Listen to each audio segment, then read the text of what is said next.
What's happening, Reds? This is the LFC transfer room on deadline day. Today's stream, I've got three guests. Seb, how are you, mate? I'm very good. I'm very good. Yeah, I've been at work all day looking at the news, the little stories here and there trickling in. So I've been desperate to get home and read everything and look at the reaction on social media. So I'm good. I'm excited. Yeah. The news keeps coming in as well, doesn't it? Yeah, it certainly does. It certainly does. Every now and again, little links, players we've tried to sign, players we've missed out on, players we still potentially could sign. So yeah, if some of the rumours are believed to be true, it could be a very exciting night for Liverpool fans. True that. Drew, you've got a new haircut. How are you doing, mate? I'm doing all right, trying to stay cool. It's been like 100 degrees out where I'm at lately and like 90 degrees at night. So, it looks like the transfer market is pretty hot as well. Woke up to the typical 100 plus missed texts from the group all about players we linked to, players we might have signed, YFSG is balls, like all that kind of stuff. So, excited for the transfer deadline day to be over and hopefully a few new faces in the club.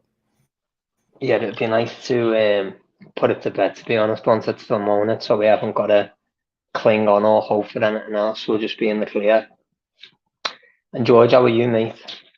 I'm pretty good. Can't complain. Hopefully, we'll bring in one or two more faces to the club before the transfer window finishes, and then just can stop worrying about it, stop talking about it, and concentrate on the football. Yeah, very true, mate. I feel the same as you. Now, if you're new to the channel, if you haven't already, make sure you subscribe and also like the video throughout as you're watching. But we'll get started on the main story today, which is obviously Melo coming in on loan from Juventus. So I'll start with you, Drew.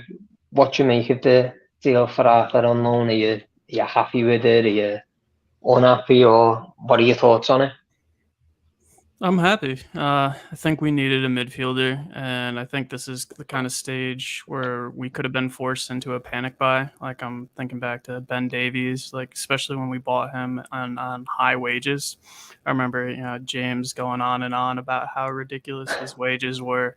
But clubs at this stage can really just, really have all the ball is in their court. They can dictate whatever terms they want, unless the player's like extremely dissatisfied and they need to get them off the books.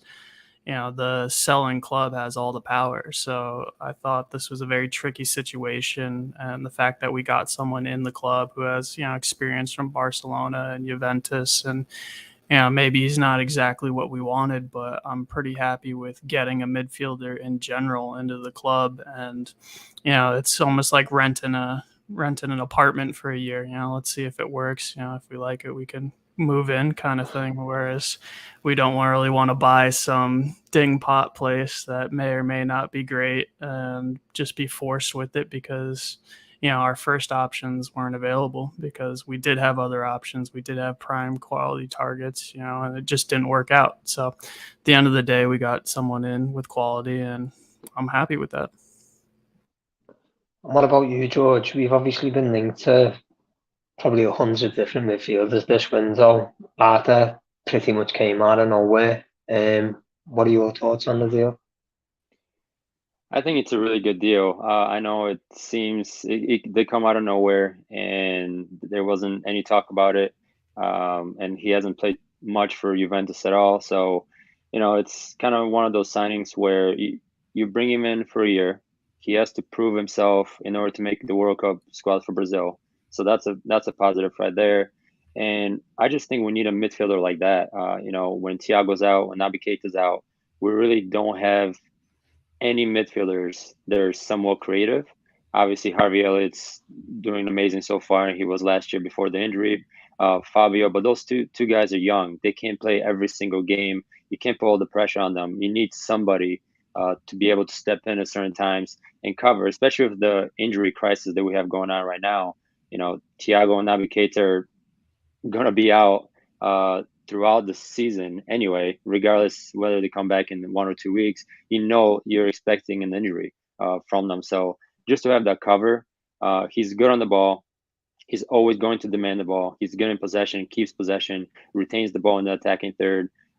Links up the whole entire team, gives a balance to the team.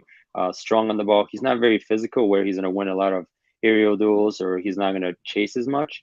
I don't think under Jurgen Klopp, but I do think we are missing that creative player. And I think on a loan deal for 1 year, he has to prove himself. He wants to make sure that he's, I believe, 26 years old, so he's in that stage where he's going into his prime. So if Jurgen Klopp and Liverpool can get him into, get his fitness levels up and get him firing for Liverpool, I think he's going to be a good addition. And it's a loan deal. It's not as much risk as potentially going in the last day, spending 50, 60 million on a player that you're bringing in at the last second, and it doesn't work out. Then all of us are going to be here saying, wow, we just wasted so much money where we could have spent that money elsewhere for a certain player, for the right player. So I think it's a good business for Liverpool. And so, the lads have made a good point there. With it obviously being a loan move, it's kind of a no-brainer in the sense that if it goes well, we can obviously look to make that permanent, and if it doesn't, we're not tied to having to buy the player. Do you think it's a good deal, or there's a lot of talk now, obviously, that we were looking for Dennis Zakaria, who looks like he's now going to Chelsea, which is also on a loan. Do you think we've got the better player? Are you happy with Arthur, or would you prefer Zakaria? I think, if I'm being brutally honest, I'd have preferred them both. But obviously, that's not probably something that's realistic. I think they're slightly different players. If you're looking at someone who you want to try and take over from Thiago when he's out and injured, because as George mentioned, it's going to happen. He's going to get injuries. He's missed, I think, a total of something like 40 odd games since he signed for Liverpool in 2 years. So if you want someone to slowly make his way into that position and provide an option, because let's be realistic, Naby Keita isn't doing that. I think you have to go for Arthur out of the two of them. Dennis Zakaria is a bit more of a defensive player. Played as a 6, he's played as a centre back at times, not just for Juventus, I think it is. So I think they're slightly different players. But I do think Arthur is a very good sign. The loan move without the option to buy or obligation to buy makes total sense. It's very much similar to the Kabak deal. We get him on loan for however long. If it works out, brilliant. We can look at Juventus and say, right, we can bring him in. We can sign him permanently. If it doesn't work out, we've got a guy who is still very good on the ball, very tidy in possession. His positional awareness, his quality, his ability to really get out of a tight spot and hold off opposition players is top notch as well. His passing is probably one of the most key aspects of his game. And although he hasn't played a lot at Juventus and as much as he would have liked, he certainly showed his abilities on the ball and how direct he is with his passing, always trying to break the line, always looking for that key pass going forward instead of the side-to-side stuff that we often see from our midfield, with the exception of Thiago. I think it's a clever move from the club. I would like to see one or two more faces come in. I'm not sure that's necessarily going to happen, but I do like the club. The club aren't just sat on the heels. I think as fans at times we often get a bit frustrated because Liverpool keep a lot of their business very guarded. They don't really. There's not a lot of rumours coming out, and when it is, the club often just flat out deny it through people like Paul Joyce or Melissa Reddy or The Athletic and things like that. So I think as fans we get frustrated. But when you're seeing players like Zakaria linked, like Arthur Melo linked, like Conrad Lima, who we've tried for, Douglas Luiz, who we've apparently had a bid rejected for, along with a couple of others earlier on, after we did lose out on Tielemans. I think as fans we just get a bit a bit shoehorned down one path because we don't see all the rumours and all the results and results of those inquiries. So I think it is a good move. It makes more sense. At the very least, it allows us another option because let's be realistic, our midfield isn't the most steady in terms of injuries. And it allows us to do something that I think was key in us getting to Champions League final, second in the Premier League, and winning 2 domestic cups last season, which is rotate, which is what I think a lot of people miss and haven't really picked up on. Rotation was such a key part of how we played last season and how we were able to manage the minutes of everybody and really push on at the back end of the season when you're playing 50, 60 plus games. It takes a lot out of those players, and having bodies in that midfield to rotate, along with bringing in a couple of the youngsters as well to allow us to do that, is a really key aspect, which is something bringing an extra body in that midfield in Arthur Melo will really allow us to do. I think it's, like I said, it's a no-brainer. There are a couple of things people have been sort of recently discussing, his injury history and not necessarily as fit as you'd hope, but a couple of journalists recently have come out and essentially said, nah, forget that. He's completely fit. Jurgen Klopp is the guy to get the best out of him. And that's exactly what you want to hear as a Liverpool fan. So yeah, I'm looking forward to the announcement. I hope there's another body in the doorway for Liverpool today, but I'm not certain that it will actually happen. Well, let's just hope there's no Fekir situation with Arthur's medical, because I know that broke my heart. I don't know about you boys. Some good points there, Drew, from Tino. Arthur's obviously quite different to what we've got already. He's a more progressive player, forward thinking. Obviously likes to make creative passes, which is probably something we lacked when Thiago or Elliot are on the side and Henderson's playing. A few years ago, when Barcelona signed Arthur, he was dubbed the new Xavi. Do you think Klopp can get the best out of him and get him to a level of where people thought he'd be that good as Xavi years ago? Do you think that's something Klopp can get out of Arthur? I think, yeah. Short answer. Klopp is the kind of player that he takes in what he gets and makes them world beaters. I mean, you can go down the list, but easy ones are Salah, Mane.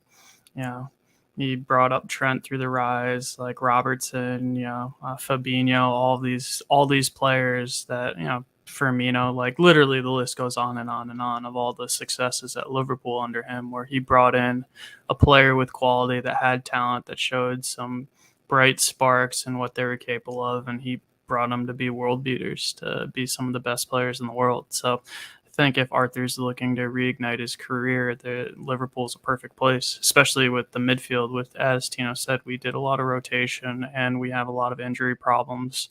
Like it's a no-brainer that midfield is the chance to break into the team, because I thought that was a big thing, where if you look at most of the team, it's like at right back you're not getting in, at right wing you're not getting in, like center back, it's tough luck. Like all these positions are it's locked if fit, but in midfield it's up for grabs. Only Fabinho, I think, is the one who's untouchable.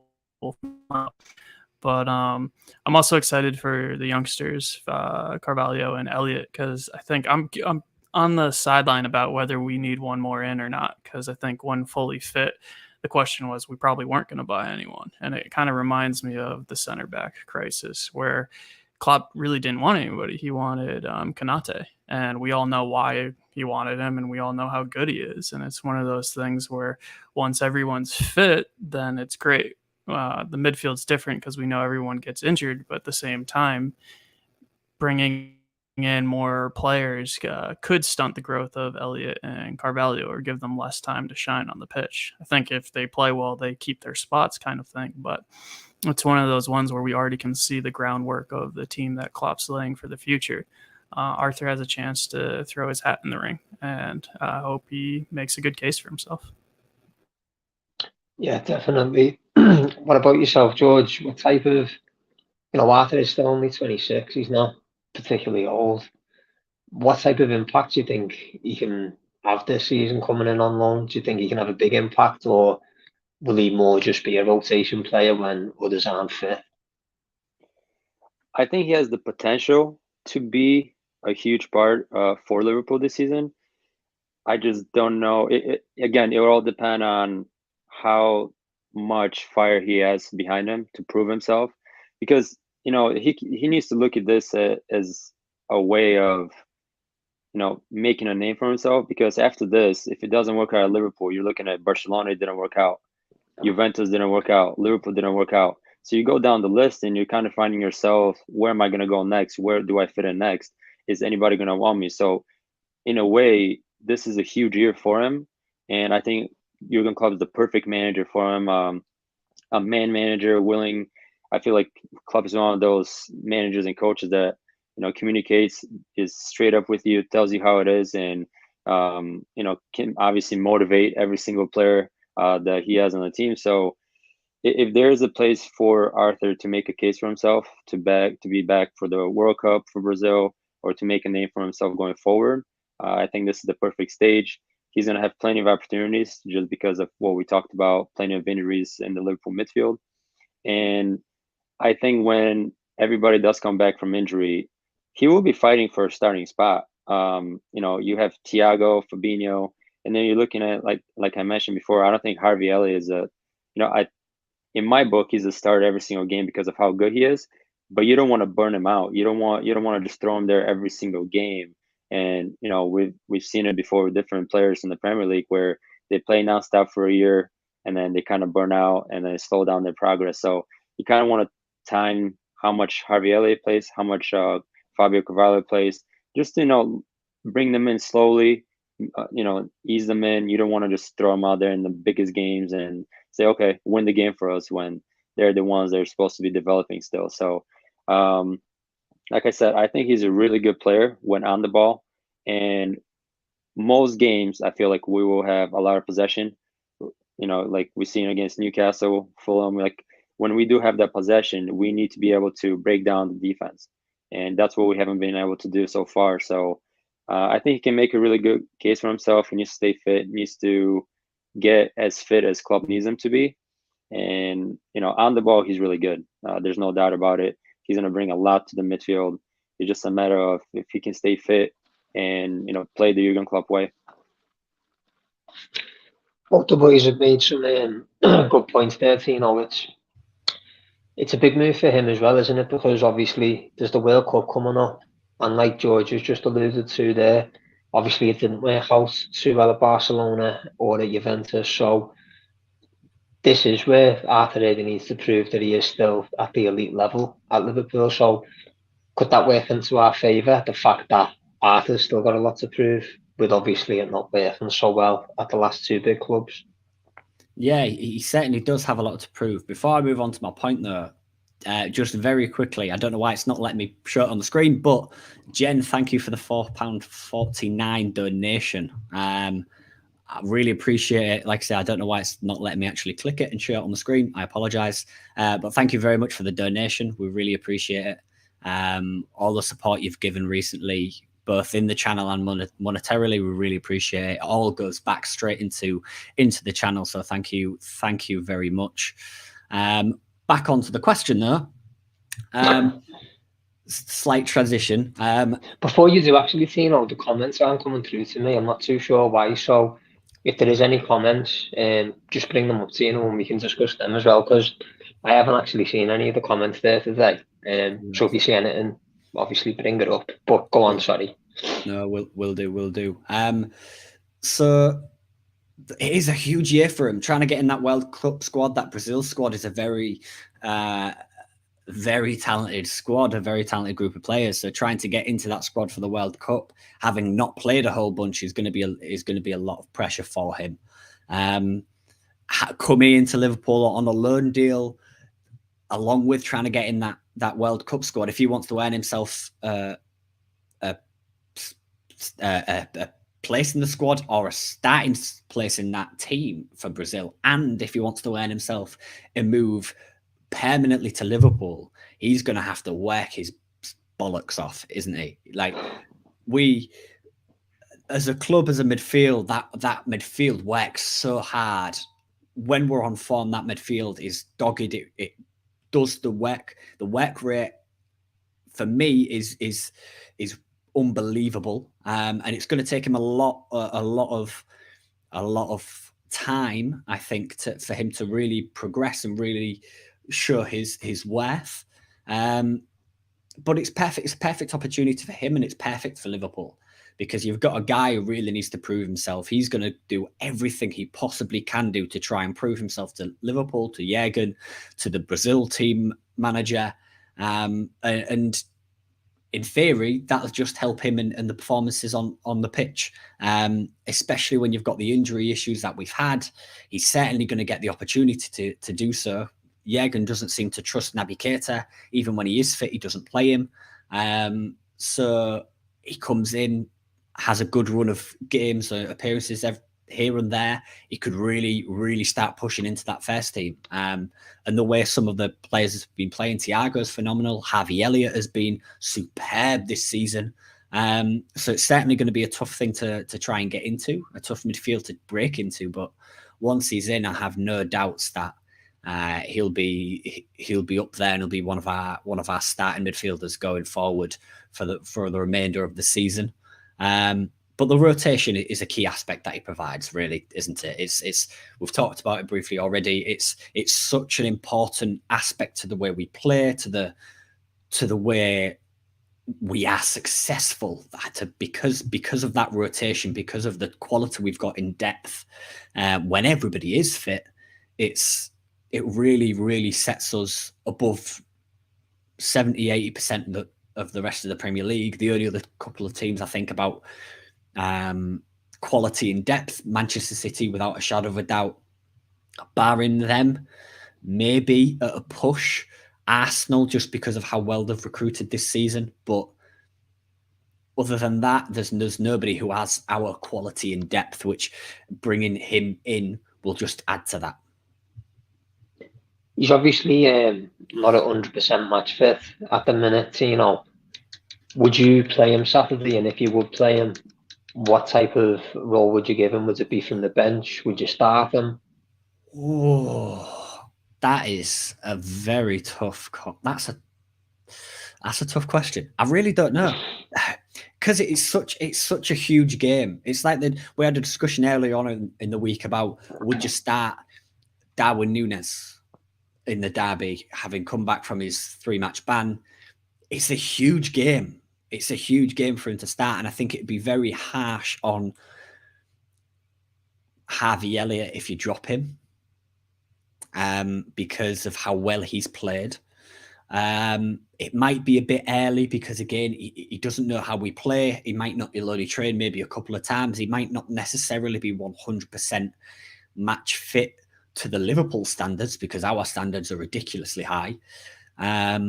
So I think I'd put him. I'd maybe bring him on 60 minutes if we're doing well and we're maybe 1 or 2 up. I'd maybe give Harvey Elliott a rest, take him off at 65, 70 minutes, allow him some breathing time, because he has played a heck of a lot of games already this season, and a heck of a lot of 90 minutes in a row, which does take it out on you. So I'd maybe bring him on in the second half if he obviously we have no issues with work permits and all that, which a couple of teams have had recently. So yeah, I think I would definitely play him, but I wouldn't start him. Andrew, what about yourself, mate? There's obviously probably no better game to become accustomed to the physicality of the Premier League than Merseyside derby, which might worry you with the injury record. But what about yourself, mate? What would you give him any type of role for the derby Saturday? I'd throw him on the bench just because we've been keeping 2 keepers on the bench as subs. But I honestly think it'd be really cruel if we threw him in the deep end at Everton. It's like, yeah, he may come out flying, but if he doesn't, that's a rough entrance to the Premier League. And it's also something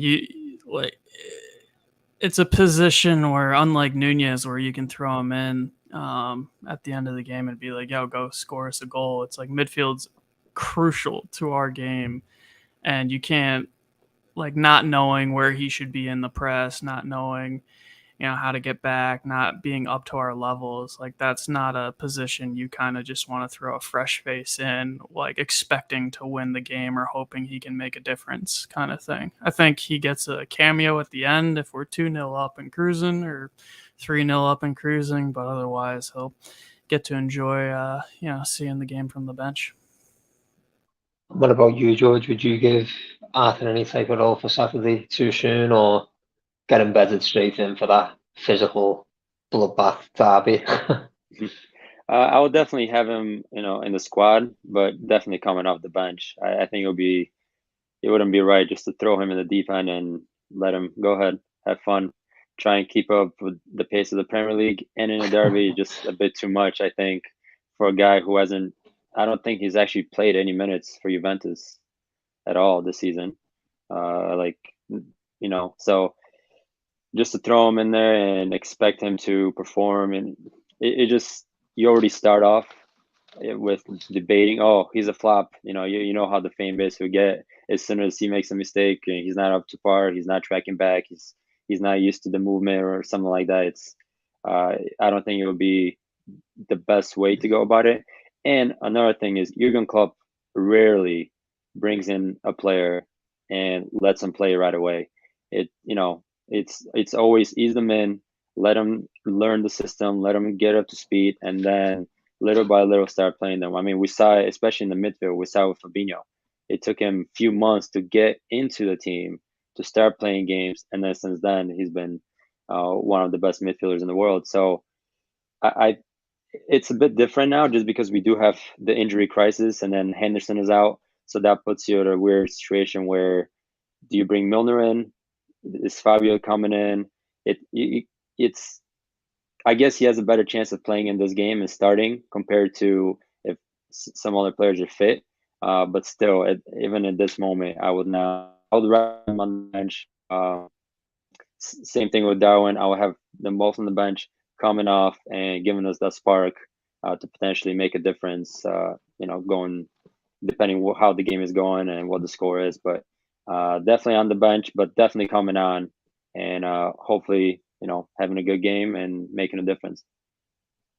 Completely agree with all of you boys. I wouldn't throw him straight in the deep end straight away to start, but I agree. I think it's good to have him on the bench as an option. But we'll move on from that now, because that deal we know is pretty much done, unless, like I say, he doesn't have Fekir, which we hope won't happen. So, by the way, there's over 80 people watching live. So if you haven't already, make sure you like the video. Helps us out massively. And subscribe to the channel as well if you haven't already. So I'll move on to players that we're still linked with, because obviously the window is still open for a couple of hours, and you've seen the way Chelsea are. They just seem to be pulling players up every 10 minutes. So anything could happen. So out of the players we've been linked with, who are still potentially open to moving, there's Yuri Tielemans, Douglas, Luiz, and there's also Manu Kone. Out of them, who ideally would you want Liverpool to sign, if we are to make another sign in this window, or would it be someone else? Joe. I'd strictly say Kone, because I'm not flattered by the other two. I think that is a case where you're signing like a Ben Davies or Kabak. I know Tielemans might, that might be harsh, but I think when we're looking at the likes of Tchouaméni to bring in over the summer, and then we're like, oh, let's get Yuri Tielemans or Douglas Luiz, that's a huge step down. And I think that's why we really haven't moved for anyone in that kind of ilk. Obvious that we're in for Bellingham next summer, and Barella has also been linked, but like those are the quality of players that I want linked with the club. I don't want to take pot shots at players who honestly, they'd probably improve our midfield right now because they're fit and potentially better than Jordan Henderson, for example, but I think that takes away from what this season's really about, which is seeing who's ready to cut it as we move forward. Otherwise, why'd we keep Naby Keita around? Why'd we keep Ox around? What are we going to do with Curtis Jones? Like, those are all questions that are hovering over our midfield that need answers. And if the answer was get rid of them all, then we should have replaced them this summer. But this is what this season is about, in my opinion. And the fact that we've had the injury crisis has forced us to dip into the market when we didn't want to. We were going to get Tielemans, which obviously would have been an amazing deal that would have been part of our midfield going forward for years to come. But once that didn't happen, we've seen this with FSG and Klopp before. They're not going to make buys just for the sake of making buys, and I can see the value. I can see like why we brought in Arthur. I think that's an excellent deal. I think that's a good move to make at this point in the window, because otherwise you look at teams, Arsenal have since made it right, but they made a lot of flops bringing in, someone like Pepe for 70 mil. It's like you can easily do that if you're forced to buy a player that you didn't think that was the right fit right away, or you have to go for C, D, E kind of options. We have our A, B, C, or we have them in midfield, and they weren't available this summer, or they didn't want to go. So I don't think we go further and further down the list just to fill numbers. I think Arthur gives us the backup we need. And if we're going to buy someone else, I wouldn't want it to be Tielemans or Douglas Luiz. Kone is interesting, but with everyone fit, I think those questions around the midfield with who we already have need to be answered. So we'll see. And what about you, George? Out of those three players that were most heavily linked to it today, Luiz, Tielemans and Kone, do you have a preference from one of them players if we are only to get one, or is there someone else out there that you think we should be looking at tonight? If out of those three, I would go for Kone as well. Tielemans would be good going forward. Obviously, he's creative, good on the ball. He doesn't have the legs. I don't think to play the Jurgen Klopp way, the Liverpool way. And we've seen it with Henderson so far in the beginning of the season. He doesn't have the legs to get up and down like we need him to. So the midfield is struggling, the balance is off, and I think you bring in somebody like Tielemans, I think you're asking for a little bit more trouble, and the balance will be off as well. So I think Kone is obviously still young, and I haven't personally watched him, so I can't say too much, but from everything I've read, all the threads I've read, the stats and everything, how much he runs, what he does, it seems like it will be a better fit compared to the other two. In terms of anybody else, it's pretty tough to go for somebody, especially when Liverpool are now willing to spend the money.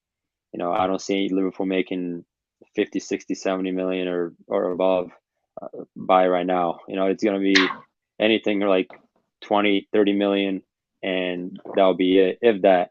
I even saw reports that possibly we didn't even want to go for Douglas Luiz above 20 million.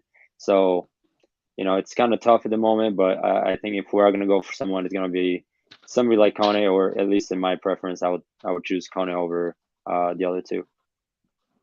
And what about you, Tino? Out of the three players I've just mentioned, do you have a preference of one of them coming in tonight, or do you also have anyone else that you could think of that you'd prefer?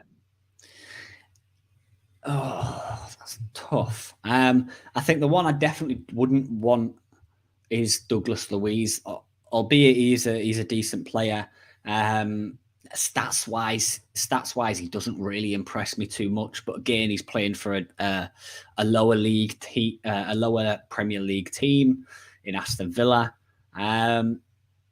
I don't know much about Kone, but looking at his stats, he's very progressive. His dribbles completed is in the 95th percentile. His pass completions 85th percentile. Progressive carries is in the 80s.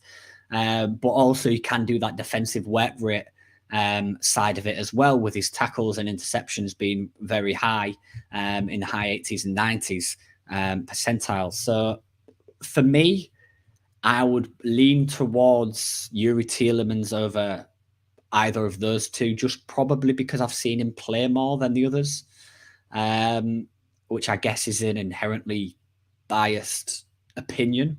But if you look at his percentiles, if you want in someone who's more aggressive going forward, who's more attacking in that midfield, then Yuri Tielemans is certainly a guy. Shots total 93rd percentile, expected assists 95th percentile, and shot creating actions 91st percentile, along with 88th percentile for his progressive passes. If you want someone who's going to dominate, who's going to push forward, who's going to really try and get a hold of the game, especially if we are without Thiago and Naby Keita for large portions, you want someone who adds something different, who is more attacking in that midfield, then that's Yuri Tielemans is the guy you really want.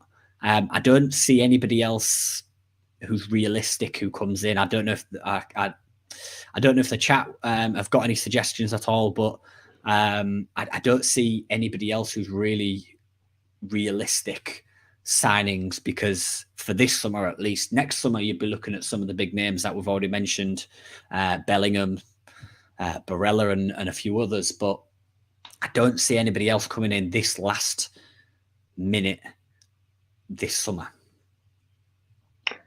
So Drew, let's say that Arthur is the only signing that Liverpool made today, all going well. Do you think Liverpool have got enough to be able to challenge on all fronts the way we did last season, or at least mount a serious title challenge? Do you think Liverpool have got enough if it is just Arthur? Yes. I think the difference is that Man City's, Haaland is an absolute freak of nature. He's an animal, and I think that's the difference there. Judging by last season's expectations, I think we should meet them. One thing I always say, like, even whatever Manchester City do, if we win all of our 36 games against the other teams, then we're right in it with Manchester City. We've already started slowly, but maybe in previous seasons it always looked like City would drop points. I think there is a way to beat them, but they also have so much versatility in their lineup. And Haaland has already pulled them back from behind a couple times now, so there's that. But I do expect us to challenge on all four fronts. I think I described it in another stream where it's like we're relying on an old car to get us one more summer, essentially, or one more season. It's like just like 3,000 plus miles. Like, come on, like hold out one more summer. But all the previous seasons, bar the center back crisis, we have been challenging for all the major trophies. And I think the emergence of Carvalho and Elliott and, the bolstering with Arthur is enough along the sides when we get Thiago fit. Curtis Jones can do a role. Henderson will come back and he can do a role. I just don't think he should be starting every game. We have the players to get us there. I think that's the difference. Now we have the added threat of Nunez, but maybe Bobby, has shown that he can still do a job in some ways. I think it's all there for us to push a charge, and I back us to. We're an amazing cup side. We, at Anfield, we can beat anyone. All of those factors come into us challenging on all four fronts, and I think that's where we'll be at this season. And then I think next season is going to be the true transition where we see like how well we did this season, who cuts it, who doesn't, and then we see the real significant changes. So, but I expect us to be in the running for all trophies, at least through April. And what about you, George? If it is just Arthur that comes in, do you think that's enough? Is that enough for us to be able to compete the way we have been recently, or do you think we're a little bit short? I think we have, the squad and the players to do so. We're talking about the midfield situation, but I really do believe that Darwin Núñez will be huge going forward. I know he made the mistake and it was red card and 3 games out, and I don't want to compare him to Haaland where he's going to score hat tricks every single game, but he brings something completely different to Liverpool, as in running in behind. That threat of him running in behind. I think with Bobby, I think Bobby is still an amazing player, and he's my favorite player at Liverpool. So the work he does off the ball and the movement that he provides Liverpool, I just think that, especially in the last game against Newcastle, we saw the first half where Bobby comes in and plays his usual role, but nobody was running behind. And I think with Darwin, he brings the speed, those runs that he keeps on making every single time. And there are plenty of gaps to play that ball. We saw in the second half when Klopp kind of made that change of making sure that Salah makes those runs. Nunes is going to do that every single time. So I think he's going to be a huge difference. I know in the past few days we were all concentrated in the midfield, but I think that Nunes is going to play such a huge role in scoring all these goals. Like I said, I don't want to say he's going to score hat tricks every single time like Haaland, but I do think him and Haaland are going to go toe to toe for the top goal scorer this season. That was my prediction before the season started. I know Haaland is ahead right now, but I think Darwin is going to be huge for us. I think just getting him into the team and with the runs and the different aspect of the game that he brings to Liverpool is going to be so unique. And I think Jurgen Klopp talked about it in preseason that there needs to be a bit of a change. The teams like Carlo Ancelotti mentioned in the final. I know how Liverpool play. I know what to expect. So having the Bobby and Nunes, both of them playing completely different styles, and they bring completely different things to Liverpool is gonna be a huge thing going forward. He's already got some ground to make up Nunes, hasn't he? Haaland's numbers are just he's not human, that kid. But anyway.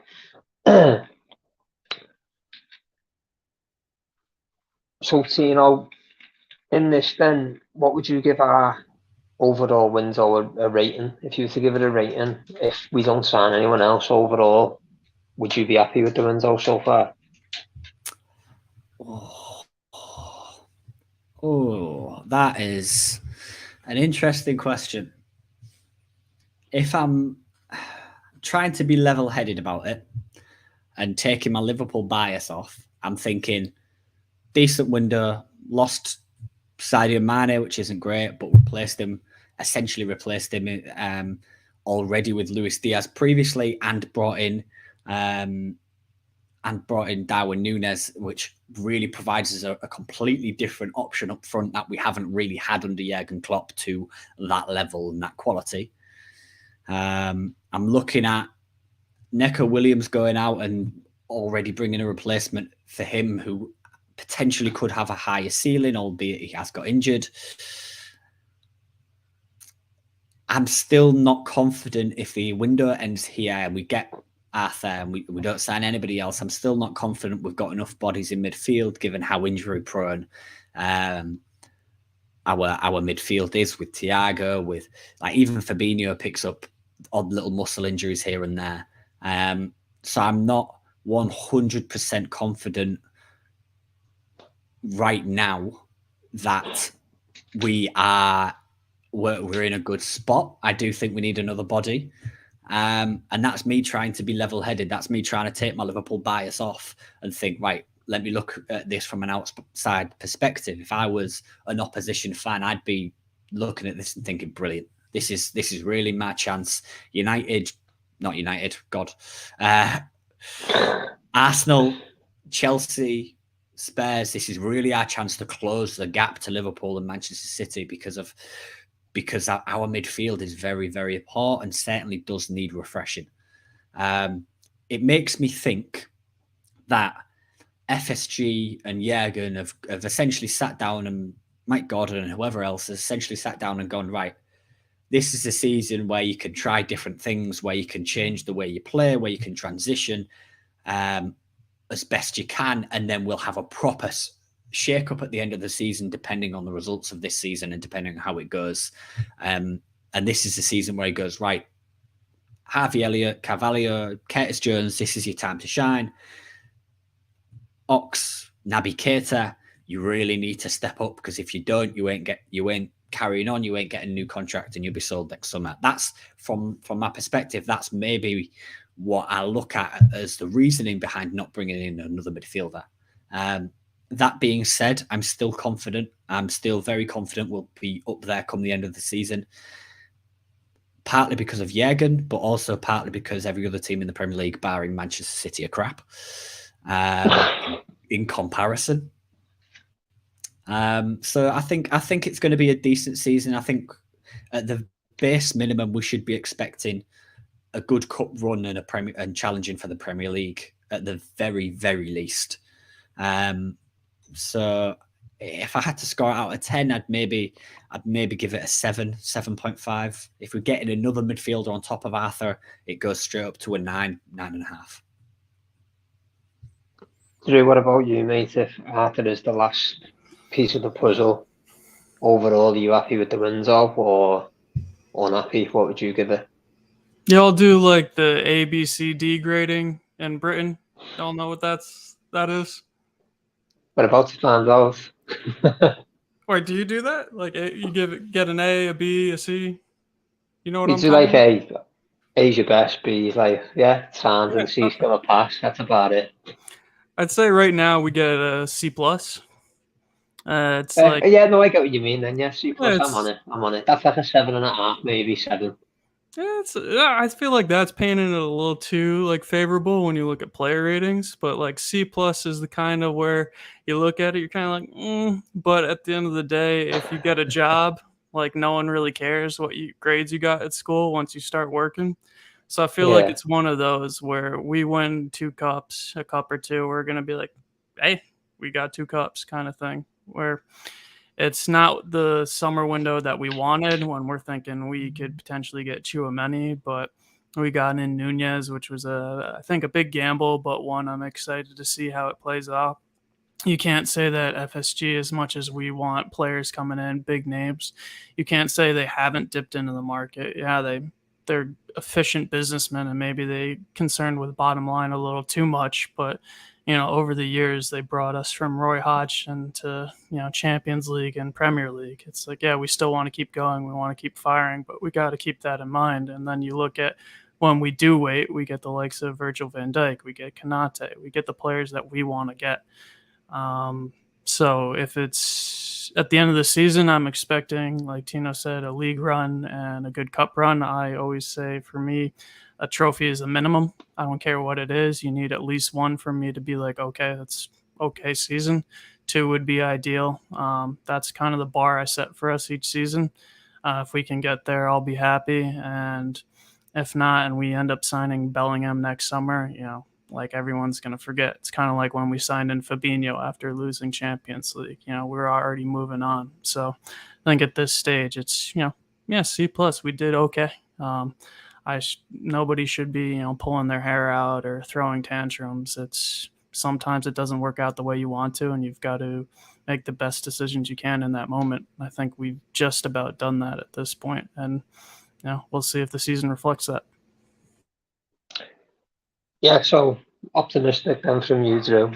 And what about you, George? If Arthur's the last one, are you happy with the Windsor or room for improvement? Where do you sit with it? I'll give it a solid 7. I think, it's very hard for all of us to be happy and excited right now just because of the injury crisis that we have going on. But when you look at the squad, when you look at the whole entire team, when you lay it all and you have a look, we still have a good team. We have a lot of good players. It's just, in the beginning of the summer, we went for Tielemans. He chose to go to Real Madrid. That was our player. That's the guy who we wanted to get. And it didn't work out. And that was the Jurgen Klopp player. He always mentions it in the press conferences. We want to go for the right player. And that was the right player. And it didn't work out. So they didn't panic. We got Darwin Núñez in. Gives us the completely different, game plan, tactics. Overall, everything will be completely different with Darwin Núñez up top. So, we solved that issue to where now we become unpredictable in a way, how we're going to play, what we're going to do going forward. And then preseason, first game of the season, in between all of that, we started getting injury after injury after injury. And now we're all sitting here like, okay, we need a midfielder. We need a midfielder. In reality, we have he's in the. I do agree with everyone. We're in the transition phase where the midfield is changing. We're bringing in 2 youngsters. Obviously, Harvey was here before, but coming back from an injury, he's getting a lot of playing time. He's doing well. Fabio's coming in. He's done wonderful so far. So we're in between stages right now.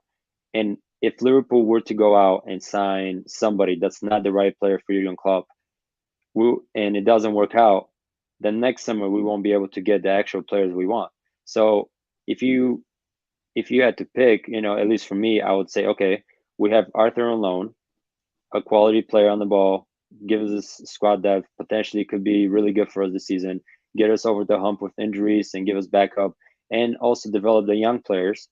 And then you're looking at next year, okay, the few players that we're uncertain about whether they go or they stay, we're still going to go for the right players. We already have, I would assume that Jurgen Klopp, he knows what he's doing. So he has a list of players that he wants to go for next summer because, as he already mentioned, that we need to figure out this midfield situation. And another year down the road, I think Liverpool and Jurgen Klopp are finally going to, pull the plug and say, okay, we need 2 more midfield players. Hopefully Jude comes in. That's going to change everything, and possibly 1 more to give us cover and take us to the next level. So I think it's a 7. It's very hard to look at it that way and in a positive way just because of all the injuries. But, we still have Thiago, we have Naby Keita, we have Curtis Jones. Like, players, Matip's coming back, Konata's on his way back. Like, all these players are coming back. So in a month or 2, and, all we have to do by then is just stay winning few games, grind it out. And then once everybody comes in, then we get into the rhythm, into the flow of things, and it's going to get much easier. And, obviously it's a lot easier said than done just because we expect these players to get injuries like nonstop throughout the season. But, I trust Jurgen Klopp. I believe that him and the staff will figure it out. In the past 4 or 5 years, they've done so. So I don't see why they're not going to. I mean, I feel like the center back crisis was a lot worse. We had to play 2 pretty much academy players with no Premier League experience to get us over the hump, to get top 4 or play in the Champions League. And, we in the end, we got it done. So we still have players, and players are coming back. Obviously, the bench already looked a lot better yesterday against Newcastle. Matip's on the bench. Little by little, players are coming back. So I have faith. I think we're going to, again, challenge in all fronts. And I think Jurgen Klopp is going to figure it out. Even if that's the last piece of business we do, I think it's enough to where we're still really good. We're still going to challenge. And then we're going to decide on who to bring in for next year. I think we're all in agreement that it's been a decent window, but one where there was still room for improvements, which the window isn't shut. Things can still happen from now until the end of the day. So make sure you keep looking at our Twitter page because we'll update every transfer rumour, every transfer bit of news that there is relating to Liverpool. So make sure you keep looking at our Twitter page. Also, if you are still watching, by the way, and you haven't already, make sure you like the video for us. And also, if you haven't already, make sure you subscribe to the channel so you don't miss any of the videos that we've got. We go live at 7:30 every single night with all sorts of different things. So I'll move on now, Tino, just quickly. I want to ask you all 2 questions each. So, is there anyone that's signed for another Premier League club or even anywhere else this season, a new signing that you think Liverpool should have done that? Tino, you first. Oh, put me on the spot now. I can ask someone else if you want to think about it. Let me think. I think Yves Bissouma from Brighton to Spurs, decent deal, 25 million. Liverpool were never going to do it because of certain muddy waters, which I won't go into. I think the actual deal itself was a smart one. I absolutely adore Gabriel Jesus to Arsenal. I think that's a phenomenal signing for Arsenal. It's something they really needed. If we hadn't have signed Nunes, I'd have been saying, get that guy, 50 million, very good price, Premier League proven.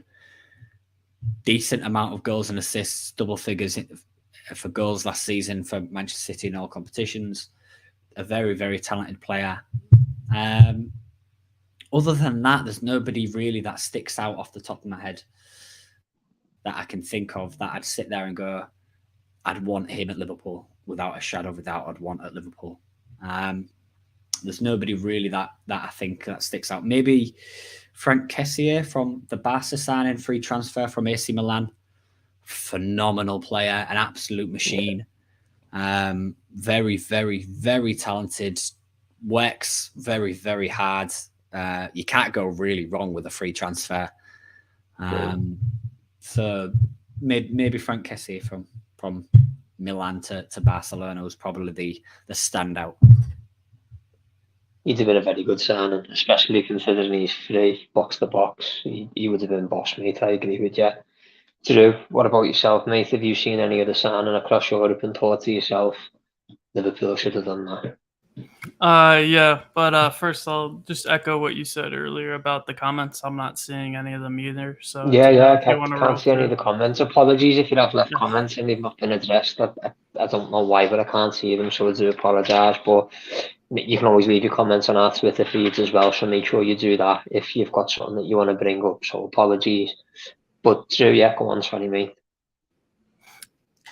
I'll pick two low-hanging fruit to start. One's just a throwaway, but Tielemans. I think if we could have got that over the line, that's an obvious answer. But pretty obvious to be fair, yeah.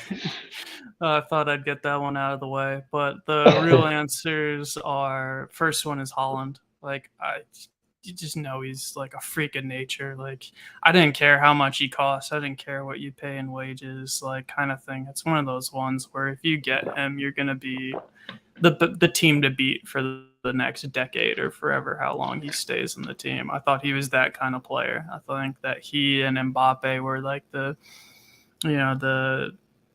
ones, the next generation of Messi and Ronaldo coming through. And I thought Haaland already, you look at, I think if I say a video to look at Thierry Henry answering the question of Haaland or Mbappe. Thierry Henry, Frenchman, wanted to say Mbappe and did at the end, but you could tell he knew it was Haaland that was the better player. And I think you're seeing that like everywhere he goes, he's conquered. He's having a brilliant start in the Premier League. You can only imagine what his ceiling is. And that was I was like, I don't care what you do to bring him in. That's the time you break all, barriers, structures, wages, whatever. You bring a player like that, that's setting you up for the next decade. But crushed dreams aside, I think a more realistic one that I thought we should have looked into a little more was, and I know this will be unpopular, but I'll stand by it, Raheem Sterling.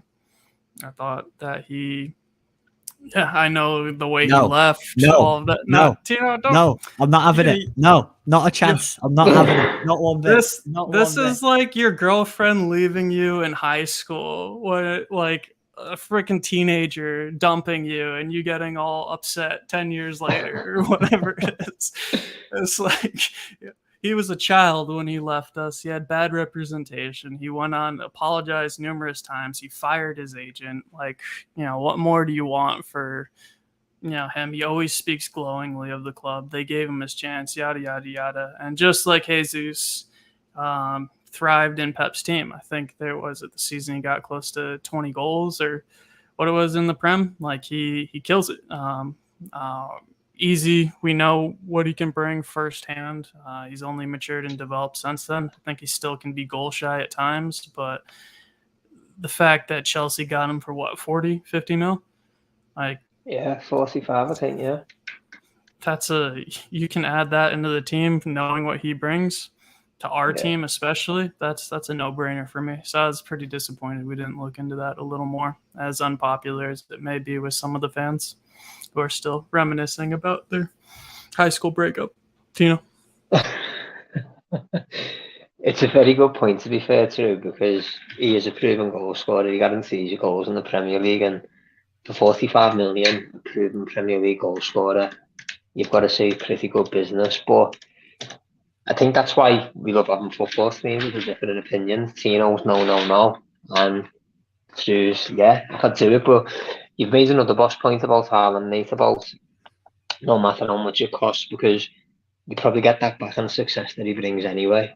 So I do think that's something Liverpool probably should have looked at a bit closer. But hey ho, we'll have to watch him score 50 goals this season for City instead.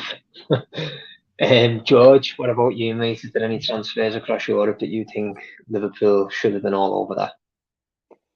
I mean, obviously the ones mentioned are really good, but somebody like that wouldn't cost you too. Obviously, would come on a free. Somebody will probably you can have on the team as a squad player. Somebody like Christian Eriksen. He did so well for Brentford last year. So, he could have done a job for Liverpool as well. We kind of need that type of a player as well. So it would have fit perfectly. You get him on a free. Why not? Obviously, another option you have. I think we did have the chance to sign Coutinho on a loan. So again, another one coming back. You potentially could have had him in the rotation there, loan deal where you had him for a year or so and see how it goes. But Christian Eriksen will be the one where I'm just thinking like, okay, free. He did the job for Brentford, did really well last season in the second half of the season, and why not just try it out? It doesn't cost you anything. You bring him for free. Maybe you got to pay him a little bit more in wages compared to some of the other guys, but free transfer, you can't do any wrong there. Always have made some boss points there, to be fair, from signings. I've been happy with most of them. Sterling, grey area, Drew. But I'll give you benefit of the doubt because of his track record. Some high school heart pangs for you, Jay.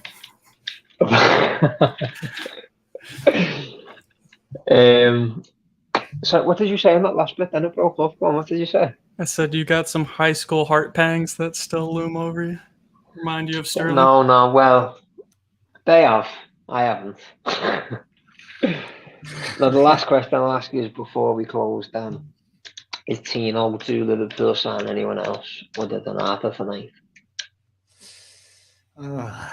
Hopefully, but I don't think we will do. I really want us to sign another midfielder, whether it's someone to maybe take over from Fabinho and give him a rest, or someone maybe a bit more progressive, or maybe somewhere in the middle.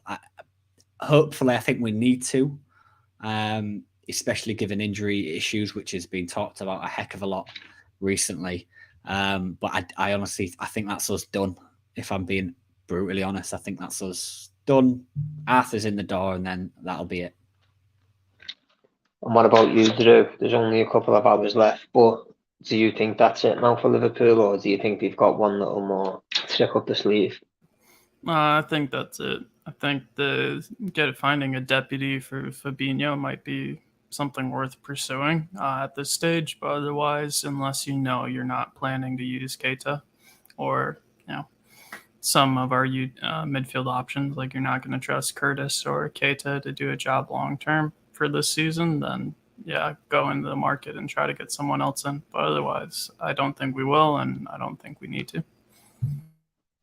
And George, I'll finish with you, mate. What do you think? There's a couple of hours left to Liverpool get someone else, or is Arthur our only one today?